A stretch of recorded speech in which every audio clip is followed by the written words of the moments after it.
Hello and welcome to another English commentary on MSL. I am Diggity. I'm actually a counterpart of Moletrap. Moletrap got me into Pro League StarCraft about 3 months ago. We're both trying to comment as much action as possible across the board. One, just because we prefer English commentary on StarCraft professional games, and also just to expand the community in general. If you guys like it, please let us know. Otherwise, if you want to see really good commenting, go look for Clazzard on YouTube. He's just top-notch. Right now we're looking at a match between I Love UV and NaDa. This is MSL Season Group A, same grouping as Flash, Bisu, etc. The map's on Zodiac. I've actually only seen 2 prior matches on Zodiac, and I don't think either involved 2 Terran. I remember Zerg, Protoss, Terran, Zerg, which resulted both actually one in Terran victory, the other in Protoss victory. And it looks like we have NaDa in yellow and I Love UV in brown. And it's interesting because they're starting at the 12 o'clock and 6 o'clock positions. The prior 2 matches I saw were a lot more kind of flash and dash. I think they were both over in about 7 minutes because you saw people at the 12 o'clock and 2 o'clock position, or the 6 o'clock and 8 o'clock position. Those are the other 2 main starting locations. So when you see the scouting, you'll see people checking the upper right-hand corner and the bottom left-hand corner. This map is really resource-heavy. You see basically three easily accessible expansions right outside their base. And the distance that they have between the 2 of them in this match is going to be really kind of vital, because you're not going to have very good scouting. You're not going to have you're just going to have to rely on dropships pushing things up, or the early push is just going to be vital. Who can get into whoever else's territory first? Knowing I Love UV, my guess is that he's going to use his superior macro just to take the fight to NaDa early. So I guess we'll just see how it goes. Interestingly enough, UV hasn't beaten NaDa, reverse that. NaDa hasn't beaten UV since 2005. I actually just learned this from, again, my counterpart Moletrap. I'm not sure what the difference in that matchup is. Is it the fact that UV just has superior macro to NaDa? Is it NaDa's macro fails him? I don't know. I haven't seen any of those matches, but this looks like it's an interesting time for kind of a proving or a reckoning. Definitely for NaDa, especially on a new map that my guess is either of these guys don't have a ton of experience with, don't know exactly all the cheesy strategies to go with, etc., etc. Coincidentally, UV just beat NaDa in the All-Star game. I still have yet to watch that as well. Hopefully I'll get more caught up that in the near future. So it looks like we're seeing the standard refinery barracks build. My guess is those barracks are immediately going to be lifted off for scouting purposes, which might be really important later on, especially with the tank pushes. So my guess is one or the other is going to just tank push up to deny the secondary. That's just going to be whoever can deny the secondary in this game, or get the secondary down fast enough with just get that extra resource push. I expect them to win with this given distance. That's just going to be absolutely vital. So right now we have NaDa scouting left to right. He's going to come across I Love UV's base. My guess is UV's going to have his ramp blocked by then, just because there's such a huge difference between that just distance. He's going to have a Marine and an SVD out there, I would expect.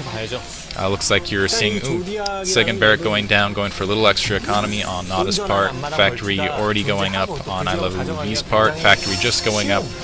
Looks like it's actually halfway done on NaDa's part, so we're seeing standard builds.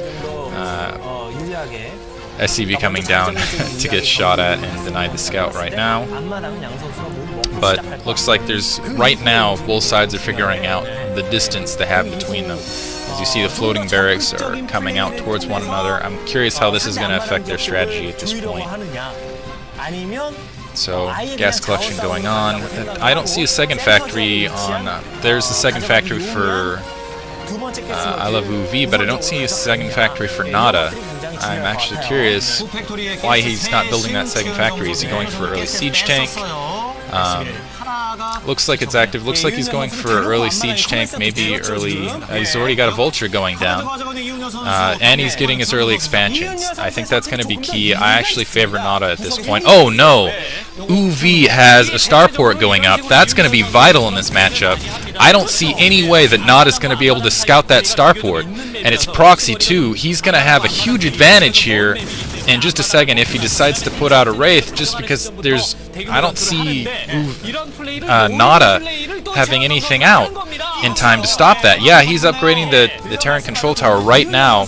he's going to take the fight directly to his doorstep, which is exactly like I said, it's going to be vital. I mean, he can allow the expansion to come later if he can deny NaDa's expansion. Looks like NaDa's finally getting that second factory going up. I mean, he was relying on that distance for the extra economy boost, but this is absolutely going to cut it in half.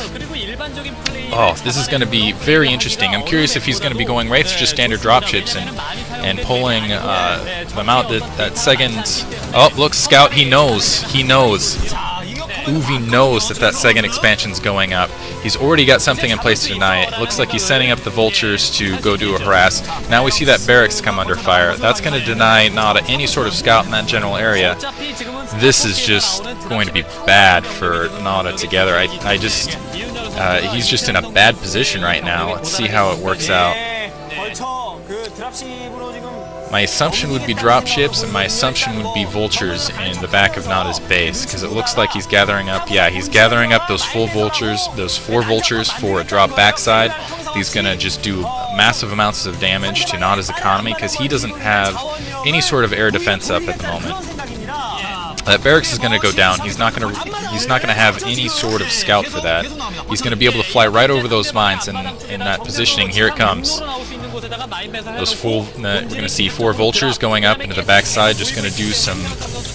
I just don't see NaDa coming out of this. That's going to be massive economical damage. He's going to lose any sort of advantage he had with that expansion. Those mines in place are going to deny any sort of counterattack he's going to be able to do. Here it comes. This is just a vital moment right here. Or those speed upgrades, the mines go down, that's going to deny anything but vultures coming in after him. Oh, excellent maneuver. He blocked the door to allow reinforcements to come in. Blocked the tanks out. That was brilliant micro. Brilliant micro. They're getting pushed back, though. Excellent job pushing back with that. Oh, more reinforcements coming in with the dropship. The tanks scooting through now. The spider mines going off, killing more spider mines going down. Oh, this could be GG. GG for NaDa, just because those vultures in his base and the constant reinforcements coming from that early dropship. It's just going to be different. Oh, one tank goes down to spider mines. Poor micro. You can see NaDa's panicking.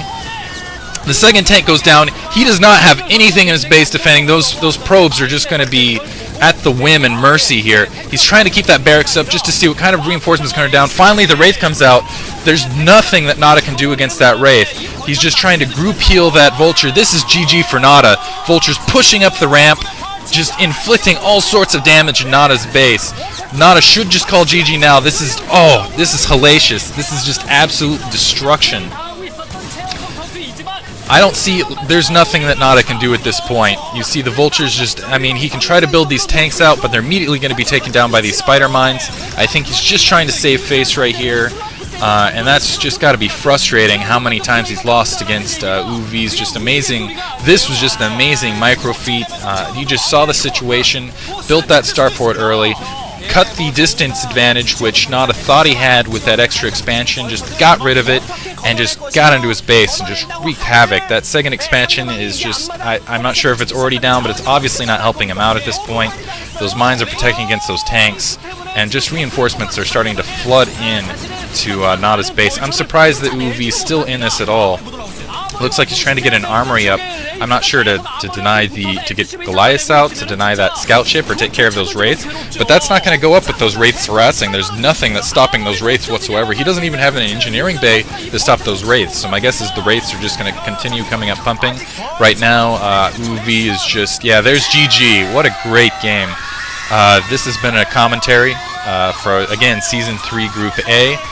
Uvi again beating NaDa on Zodiac. Just fantastic job of cutting the distance with the dropships, denying the initial expansion, just not getting an expansion of his own, using that timing. That was just excellent.